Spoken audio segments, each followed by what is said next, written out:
Hello friends, I hope you all are doing good. Today is our 17th or last lecture of the course of developmental psychology, in which I taught you about the last stage of human development, that is late adulthood. Developmental psychology का course हमने start किया था, जिसमें सबसे पहले हमने जो है वो डेफिनेशंस को डिस्कस किया, उसके बाद history, aspects of human development, principles जिसको हम रूल्स भी कहते हैं वो भी हमने डिस्कस किए। फिर हमने जो है वो ह्यूमन डेवलपमेंट की जो 8 स्टेजेस हैं उसको स्टार्ट किया था। तो आज हमारी लास्ट स्टेज है ह्यूमन डेवलपमेंट की, जिसका नाम है लेट एडल्टहुड। तो इस तरह जो डेवलपमेंटल साइकोलॉजी का कोर्स है वो इंशाल्लाह आज एंड हो जाएगा। तो आज का लेक्चर हम स्टार्ट करते हैं। तो सबसे पहले जो लेट एडल्टहुड है, अगर हम उसके ड्यूरेशन की बात करें, उसके पीरियड की बात करें, तो वो 60 और 65 ईयर्स ऑफ एज से जो है वो स्टार्ट हो जाता है। और 60 और 65 से लेके डेथ तक जो एक पीरियड होता है ह्यूमन का, या जो स्टेज होती है, उसको हम कहते हैं लेट एडल्टहुड।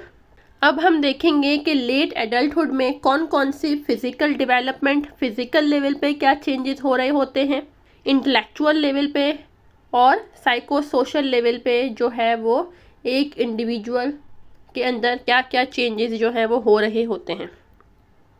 तो सबसे पहले अगर हम फिज़िकल डेवलपमेंट की बात करें, तो लेट एडल्टहुड में एक इंडिविजुअल की जो हेल्थ है या उसकी जो फिज़िकल एबिलिटीज़ होती हैं, मींस उसकी जो मोटर स्किल्स हैं, वो ग्रॉस मोटर स्किल्स हों या वो फाइन मोटर स्किल्स हों, वो डिक्लाइन होना स्टार्ट हो जाती हैं। क्यों होता है ये? Due to lifestyle, like poor diet हो सकता है, लैक ऑफ एक्सरसाइज, और कोई इलनेस जो है वो भी हो सकती है। एक इंडिविजुअल की फ़िज़िकल एबिलिटीज़ या उसकी हेल्थ जो है वो इस एज में आके जो है वो क्यों ख़राब होना स्टार्ट हो जाती है? क्योंकि उसकी जो डाइट है अब वो वैसी नहीं रहती है जो कि अर्ली एडल्टहुड में होती है। क्योंकि यहाँ पे उसकी जो बॉडी की फंक्शनिंग है, सेल्यूलर लेवल पे जो फंक्शनिंग हो रही होती है, वो उतनी इफ़ेक्टिव नहीं रहती है जो कि आपकी अर्ली लाइफ में होती है। यहाँ पे एक्सरसाइज जो है वो भी कम हो जाती है इंडिविजुअल की, क्योंकि वो जो है वो अब किसी ऐसी जॉब में इन्वॉल्व नहीं है।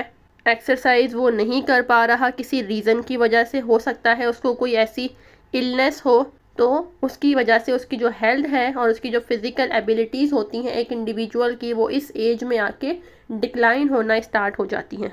इसके अलावा cells decay, muscle mass decreases, immune system is no longer as capable as it once was in guarding against disease। जो ह्यूमन के जो सेल्यूलर लेवल पे जो सेल्स होते हैं जो कि फंक्शन कर रहे हैं, अब उनकी जो है वो सेल्स की डेथ होना स्टार्ट हो जाती है, ठीक है, जिसकी वजह से अब सेल्स की जो फंक्शनिंग है वो इतनी इफ़ेक्टिव नहीं रहती। जो मसल मास है वो डिक्रीज़ होना स्टार्ट हो जाता है। मींस आप देखोगे कि जब एक इंडिविजुअल एक लेट एडल्टहुड में आता है, मींस इस एज में आके जब वो ओल्ड एज में आ जाता है, तो हम देखते हैं उसकी बॉडी पे जो है वो रिंकल्स पड़े हुए होते हैं, ठीक है, उसकी बॉडी पे जो है वो हमें फिज़िकल लेवल पे रिंकल्स जो है वो हमें शो हो रहे होते हैं, एक्सप्रेस हो रहे होते हैं। तो उसका जो मास है बॉडी का वो डिक्रीज़ होना स्टार्ट हो जाता है। और इस एज में एक इंडिविजुअल का जो इम्यून सिस्टम है वो भी इतना स्ट्रॉन्ग नहीं होता कि वो डिज़ीज़ के अगेंस्ट या किसी इलनेस के अगेंस्ट जो है वो फाइट कर सके या उसको गार्ड या उसको प्रोटेक्ट कर सके। जैसे अगर हम रिसेंट बात करें, जैसे अभी वायरस आया था, कोविड आया था, तो जो कोविड है वो भी हमने देखा था कि जो लेट एडल्टहुड के जो लोग थे, ठीक है, जिनकी एज जो है वो बहुत ज़्यादा थी, क्योंकि हमें पता है, तो उनको जो है वो वैक्सीन सबसे पहले जो है वो कहा गया था कि वो लोग जो है वो वैक्सीन जो है वो लगवाएं। क्यों कहा गया था? क्योंकि उनका जो इम्यून सिस्टम है वो इतना स्ट्रॉन्ग नहीं होता कि वो किसी वायरस के अगेंस्ट जो है उनकी बॉडी फाइट कर सके। तो इस वजह से उनका जो है वो वैक्सीन को लगवाना बहुत ज़्यादा ज़रूरी था। इसके अलावा इस एज में आके जो बॉडी सिस्टम है, ठीक है, हमारे जो डिफरेंट सिस्टम हमारे अंदर रेगुलेट हो रहे हैं, हमारा स्केलेटल सिस्टम है, नर्वस सिस्टम है, मस्क्यूलर सिस्टम है, एंडोक्राइन सिस्टम है, सर्कुलेटरी सिस्टम है, डाइजेस्टिव सिस्टम है तो उसकी भी वो फंक्शनिंग नहीं रहती, ठीक है। और जो हमारे बॉडी के वाइटल ऑर्गन्स हैं, लाइक हमारा हार्ट है, हमारे लंग्स हैं, उनकी भी फंक्शनिंग जो है वो अब लेस इफेक्टिव होना शुरू हो जाती है। In older adulthood people experience both gains and losses. While energy is lost, the ability to conserve energy is gained. अब ओल्डर एडल्टहुड में क्या होता है, लोग जो हैं वो गेन्स और लॉस दोनों एक्सपीरियंस कर रहे होते हैं इस एज में। अगर हम, जैसे यहाँ एग्जांपल दी गई है कि अगर हम एनर्जी की बात करते हैं, ठीक है, इस एज में क्या होता है, इंडिविजुअल की जो बॉडी है ना वो बहुत ज़्यादा एनर्जी जो है वो यूटिलाइज कर रही होती है।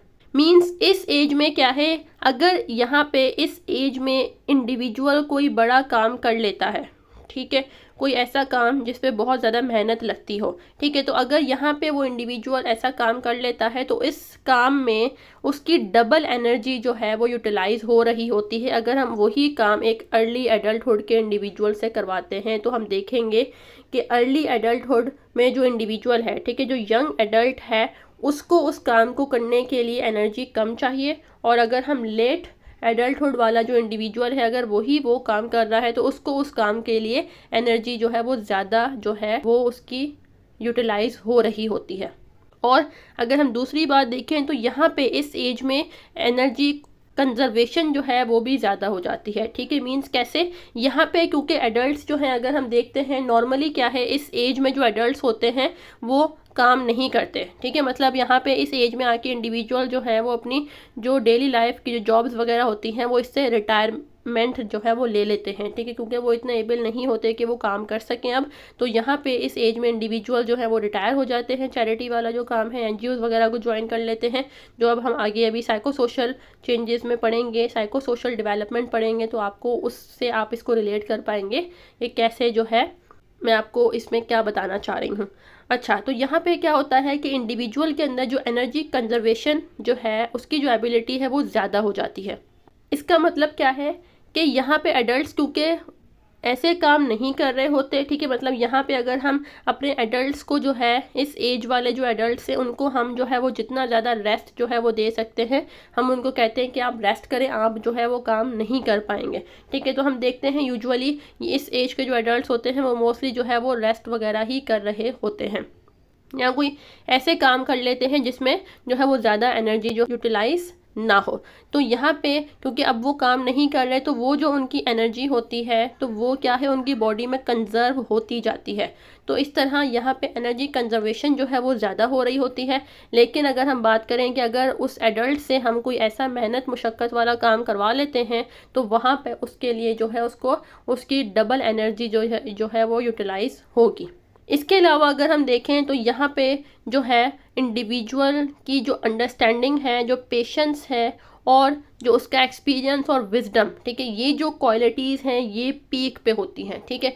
इस एज का जो इंडिविजुअल है इसकी अगर हम अंडरस्टैंडिंग देखें, ठीक है, एक्सीलेंट होगी, इसमें पेशेंस जो है वो बहुत ज़्यादा होगा, एक्सपीरियंस डेफिनेटली वो अपनी पूरी ज़िंदगी गुजार चुका है, अब अपनी लास्ट स्टेज में है, ठीक है, तो एक्सपीरियंस तो उसको हर चीज़ का अब हो चुका है। इसके अलावा विजडम, क्योंकि वो डिफरेंट जो है वो वेज में या डिफरेंट सेटिंग्स के अंदर उसने अपनी लाइफ गुजारी है, कभी किसी सिटी, कभी किसी सिटी, कभी कोई और काम करके कोई दूसरा काम, तो इस तरह बहुत सारे टास्क में इंगेज होके जो उसको एक्सपीरियंस मिला होगा, जो उसको नॉलेज मिली होगी, तो उसकी वजह से जो उसका विजडम है वो भी बहुत ज़्यादा बढ़ गया होगा इस एज में आके।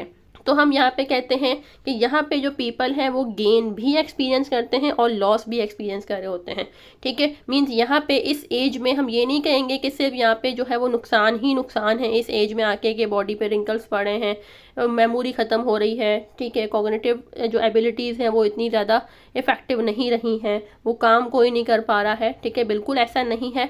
यहाँ पे इस एज में आके जितना आपको जो है वो लॉस है, ठीक है, उतने ही आपको जो है वो फ़ायदे भी होते हैं, ठीक है।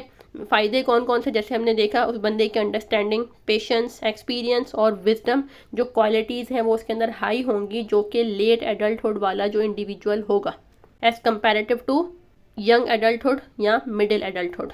इसके बाद जो लेट एडल्टहुड में क्या होता है, इंडिविजुअल की जो अपीयरेंस है वो अफेक्ट होती है, उसकी सेंसेशन, उसकी मोटर एबिलिटीज़ जो है वो भी डिक्लाइन होना शुरू हो जाती हैं। उसकी अपीयरेंस क्या होती है, उसकी बॉडी पे जो है वो आपको रिंकल्स जो है वो एक्सप्रेस होना स्टार्ट हो जाएंगे। उसके जो सेंसरी ऑर्गन्स हैं, लाइक उसकी आइज़ हो गया, उसकी हियरिंग सेंस हो गया, तो ये क्या है, ये भी वीक होना स्टार्ट हो जाते हैं। ठीक है, वो इंडिविजुअल जो है वो सही से वो देख नहीं पाता, या उसको जो है वो बातें क्लियर सुनाई नहीं दे रही होती, क्योंकि यहाँ पे आके उसके जो सेंसरी ऑर्गन्स हैं वो भी डिक्लाइन होना, या उसमें भी उसकी जो फंक्शनिंग है वो भी लेस इफ़ेक्टिव होना शुरू हो जाती है।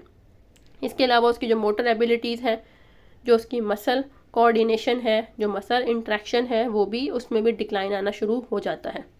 इसके अलावा इस एज में मेंटल लेवल पे, इमोशनल लेवल पे और बिहेवियरल लेवल पे भी प्रॉब्लम्स जो हैं वो बहुत सारे एडल्ट्स इस एज में एक्सपीरियंस करते हैं, जैसे कि डिप्रेशन हो गया, एंजाइटी हो गया, डेमेंशिया हम कहते हैं, जो कि होता है जिसमें एक इंडिविजुअल की जो मेमोरी है, ठीक है, वो लॉस होना शुरू हो जाती है। ठीक है, वो चीज़ों को सही से मेमोराइज नहीं कर पाता, या उसकी जो कॉग्निटिव लेवल पे जो फंक्शनिंग है वो डिस्टर्ब होना स्टार्ट हो जाती है।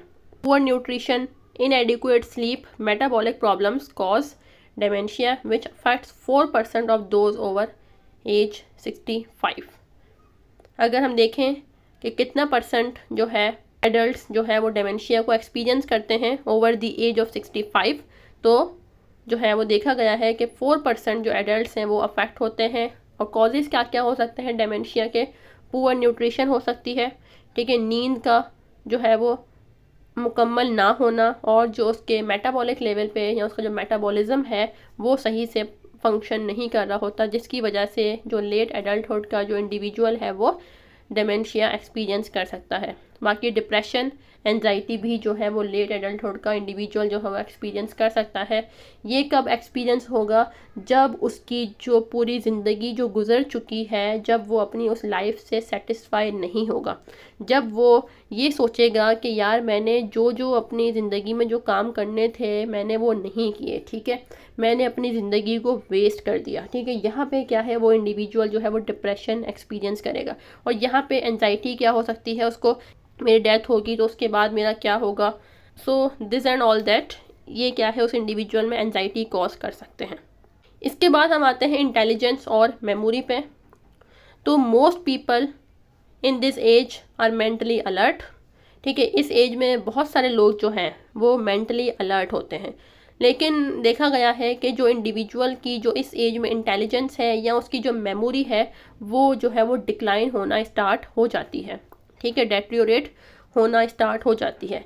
अच्छा, अब ये जो एक स्टीरियोटाइप बना हुआ है, ठीक है, मतलब रिसर्चेज जो है वो इस चीज़ को सपोर्ट नहीं करती कि एक 65 या 60 से ओवर एज वाला जो इंडिविजुअल है उसका 100%, ठीक है, या 99% उसकी मेमोरी या उसकी इंटेलिजेंस जो है वो डिक्लाइन होना स्टार्ट हो जाएगी। ठीक है, रिसर्च इस बात को सपोर्ट नहीं करती है, वो कहती है कि ये सिर्फ एक क्या है, एक स्टीरियोटाइप है। ठीक है, कि आप का ये कहना कि 65 से ओवर एज में इंडिविजुअल की मेमोरी या उसकी इंटेलिजेंस जो है वो डेट्रियोरेट होना जो है वो स्टार्ट हो जाती है। ठीक है, रिसर्च इस बात को सपोर्ट नहीं करती है।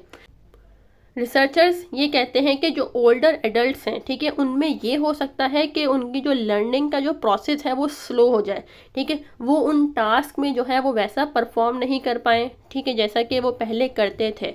तो हम ये नहीं कहेंगे कि उनके अंदर जो एक उनकी इंटेलिजेंस के हर एक एडल्ट की जो है, ठीक है, हर एक वो इंडिविजुअल जिसकी 60 या 60 से अबव जो एज है वो इंडिविजुअल जो है उसकी इंटेलिजेंस, उसकी मेमोरी जो है वो डेट्रियोरेट होगी ही होगी। ठीक है, ऐसा नहीं है। ठीक है, कुछ एडल्ट्स होंगे जिनकी मेमोरी जो है वो यहाँ पे भी बहुत अच्छी होती है। ठीक है, कुछ एडल्ट होंगे जो कि जो है वो इस एज में आके जो उनकी प्रोग्रेस है, ठीक है, वो क्या है, थोड़ी स्लो हो जाती है। ठीक है, उनकी जो परफॉर्मेंस है वो भी जो है वो इतनी बेहतर नहीं रहती जो कि उस टाइम पे एक यंग एडल्टहुड में थी। ठीक है, यहाँ पे इमेजिनेशन, मेमोराइजेशन जो टास्क हैं, ठीक है, वो जो है वो उनकी परफॉर्मेंस जो है वो कम हो सकती है, लेकिन वो प्रोसेसिंग जो है वो हो रही होती है। ठीक है, अगर इंडिविजुअल जो है वो इस एज में भी प्रैक्टिस और रेपिटेशन कर रहा है, ठीक है, तो उसकी ये जो मेमोरी का जो प्रॉब्लम है या जो उसके कॉग्निटिव फंक्शन जो कि डिक्लाइन हो भी रहे हैं तो वो भी नहीं होंगे अगर वो प्रैक्टिस या रेपिटेशन कर रहा है। ठीक है। जैसे हमने डिफरेंट थ्योरीज पढ़ी हैं, जैसे थॉर्नडाइक ने जो है वो लॉ ऑफ लर्निंग दिया है, ठीक है। उसने डिफरेंट जो है बताया है कि किस तरह हम जो है वो लर्निंग कर रहे होते हैं। उसने जो अपने लॉ ऑफ प्रैक्टिस दिया है, लॉ ऑफ यूज़ और डिसयूज़ दिया है, तो उसमें उसने यही बताया है ना कि अगर आप किसी चीज़ को प्रैक्टिस कर रहे हो, अगर आपकी कोई चीज़ जो है वो यूज़ में है, तो आप उसको जो है वो कभी नहीं भूल सकते। तो अगर इंडिविजुअल जो है प्रैक्टिस कर रहा है, उसको डे टू डे जो है वो उसको रिपीट कर रहा है, तो उसके जो मेमोरी के डिक्लाइन होने के चांसेस हैं वो कम हो जाएंगे, और बाकी जो उसके कॉग्निटिव फंक्शंस हैं, उसकी भी जो एक्टिविटी है वो भी हो सकता है कि वो डिक्लाइन ना हो, क्योंकि वो जो है वो उसको डे टू डे क्या है उसको प्रैक्टिस कर रहा है। Patience, understanding, memory training and continued education are important for maintaining mental abilities and the quality of life in later years. So ये कुछ important factors हैं जो कि इस एज में इंडिविजुअल अगर कीप इन माइंड रखता है या इसके ऊपर वर्किंग कर रहा है, तो उसकी जो मेंटल हेल्थ है, जो उसकी मेंटल एबिलिटीज़ हैं, वो मेंटेन रह सकती हैं इन दिस एज। इसके बाद आती है psycho social development. Psycho social development की अगर हम बात करें तो जो लेट एडल्टहुड वाला जो इंडिविजुअल होगा, वो अपना ज़्यादातर जो टाइम है वो अपने ग्रैंड चिल्ड्रन और अपने फ्रेंड्स के साथ जो है वो स्पेंड करता है। अच्छा, अब यहाँ पे क्या है, दो तरह के एडल्ट्स होंगे, ठीक है। जैसे हम अगर एरिक एरिक्सन की psycho social theory of development को देखते हैं, उसमें जो उनकी बिल्कुल लास्ट वाली स्टेज है, उसमें भी उन्होंने अपनी 8 स्टेजेस को जो है वो एक्सप्लेन किया है कि किस तरह एक इंडिविजुअल जो है उसमें सोशल लेवल पे किस तरह वो डेवलप कर रहा होता है।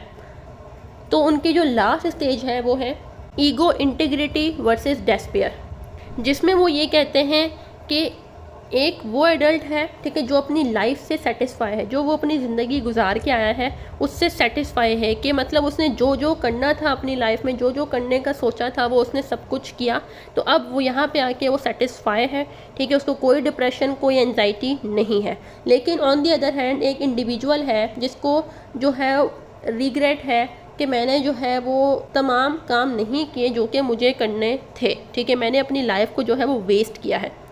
तो अब ये वाली थिंकिंग वाला जो इंडिविजुअल है, इसमें क्या है, एक तरह से डिप्रेशन जो है वो हम देखेंगे कि इसमें डिप्रेशन के कुछ सिम्टम्स जो है वो मौजूद होंगे, ठीक है। ये अपनी लाइफ से सेटिस्फाई नहीं है। तो अब वो लोग जो अपनी लाइफ से सेटिस्फाई हैं, ठीक है, उनकी एक अच्छी हेल्थ है, ठीक है, पॉजिटिव जब आपकी थिंकिंग होती है, ठीक है, जब आप अपनी लाइफ से सेटिस्फाई होते हो, तो आपकी जो हेल्थ है, हमारी जो फिज़िकल हेल्थ होती है वो भी अफेक्ट होती है, ठीक है। तो यहाँ पे उसकी फ़िज़िकल हेल्थ जो है वो बहुत अच्छी है, ठीक है। इंडिविजुअल जो है अगर एजुकेटेड है, उसको कोई फाइनेंशियल कोई प्रॉब्लम्स नहीं है या कोई परेशानियाँ नहीं है, मीन्स वो फाइनेंशियली भी स्टेबल है, ठीक है, और उसकी जो फैमिली और जो सोशल नेटवर्क है वो भी जो है बेहतर है, मीन्स उसको फाइनेंशियल लेवल पे कोई स्ट्रेस नहीं है, उसको फैमिली की तरफ से कोई स्ट्रेस नहीं है, उसकी जो रिस्पॉन्सिबिलिटीज़ थी फैमिलीज़ की वो उसने अपनी जो है वो बिल्कुल ईमानदारी से जो है वो मुकम्मल कर ली हैं। उसकी जो सोशल नेटवर्क है, उसकी किसी के साथ कोई दुश्मनी वगैरह नहीं है, तमाम लोगों के साथ जो है उसका ट्रस्ट वर्दी वाला रिलेशनशिप है, एक गुड रिलेशनशिप है, और ओवरऑल वो अपनी लाइफ से जो है वो सेटिस्फाई है। तो अब ये इंडिविजुअल जो है वो क्या करेगा, अपनी जॉब से जो है वो रिटायरमेंट ले लेता है इस एज में आके, ठीक है, और क्या है, चैरिटी वाले या एनजीओज़ के साथ ज्वाइन हो जाएगा, ठीक है, या चैरिटी वाले जो काम है उनमें इंगेज हो जाएगा। ज़्यादातर मोस्ट ऑफ द टाइम जो है वो अपना ग्रैंड चिल्ड्रन के साथ, अपने फ्रेंड्स के साथ जो है वो स्पेंड करेगा ये इंडिविजुअल, जो कि फाइनेंशियली जिसको कोई स्ट्रेस नहीं है, जिसको अपनी फैमिली की तरफ से कोई स्ट्रेस नहीं है, जिसकी हेल्थ जो है वो सुपर है, जो कि वेल एजुकेटेड है और अपनी लाइफ से वो सेटिस्फाई है। तो वो इंडिविजुअल जो है सोशली इस तरह उसमें चेंजेस होंगी। और दूसरी तरफ एक वो इंडिविजुअल है जिसको फाइनेंशियल लेवल पे प्रॉब्लम्स हैं, फैमिली की तरफ से उसको कोई स्ट्रेस मौजूद है, या फैमिली की जो रिस्पॉन्सिबिलिटीज़ हैं वो उसको फुलफ़िल नहीं कर पा रहा है, जो डिज़ायर्स हैं उसको फुलफ़िल नहीं कर पा रहा, उसकी फाइनेंशियल इतनी जो है वो स्टेबल नहीं है, वो इतना वेल एजुकेटेड नहीं है, उसकी हेल्थ जो है वो अफेक्टेड है, वो अनहेल्दी इंडिविजुअल है।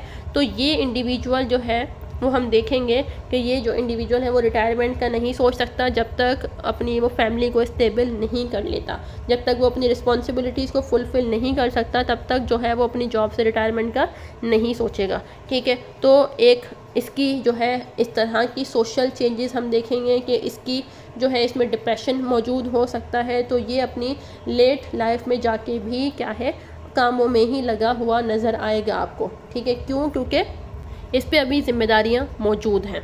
तो आज का लेक्चर जो है वो यहाँ पे ख़त्म होता है। अगर आपका आज के लेक्चर से रिलेटेड कोई क्वेश्चन है या इस पूरे कोर्स से रिलेटेड अगर आपको कोई भी चीज़ समझ नहीं आई है तो आप मुझसे कमेंट सेक्शन में पूछ सकते हैं। मैं आपको आपके कमेंट्स का रिप्लाई ज़रूर करूँगी इंशाल्लाह। अपना बहुत सारा ख्याल रखिएगा। अल्लाह हाफ़िज़।